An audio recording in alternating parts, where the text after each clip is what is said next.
So, one thing I really like when I'm reading books is when I see descriptions of imperfection. So, things like wrinkles and stretch marks and just general human imperfections like you will find in the everyday person about a character. And this has never been more clear to me than when I had a conversation with somebody recently. And we were talking about this pretty well known older man, and his picture came up and somebody had commented that he looked older than she thought he was.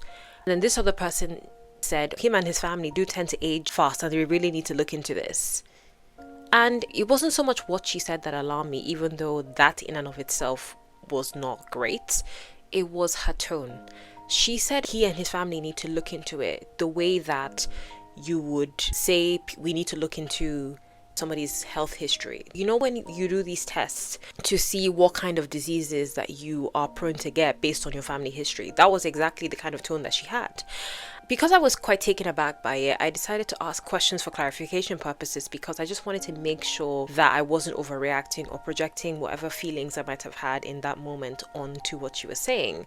So I asked her to repeat herself and she was like, yeah. And then I realized that she and people sometimes have a problem with the wrinkles on other people's faces. So I sat there thinking to myself, how do you think that the wrinkles on somebody's face warrants this reaction? It made me think about the way that the images that we see on social media impact us subconsciously, because the fact that she didn't even see a problem with what she said was seriously alarming to me. Even when I continued to probe her and ask her questions, she still wasn't getting it.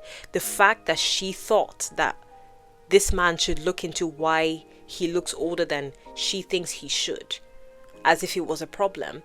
People talk about famous people getting plastic surgery and not looking human anymore, but they seldom talk about the other side of this. Why wouldn't people in the public eye have a problem with aging when there are people like this who also have a problem with aging? And not only do they have a problem, but they go as far as putting these comments out there. You can have certain thoughts that are not the most positive, but I feel like when you go a step further to actually put it in the online space, as in you want other people to see this, what I am saying is that we need to be careful about the way social media warps our worldviews, and we need to be careful about how we comment about other people, because I'm scared about the rate at which we dehumanize people in the public eye, or just people in general, because I'm sure people in general face this. The way that we talk about them and the way that we feel the need to put comments out without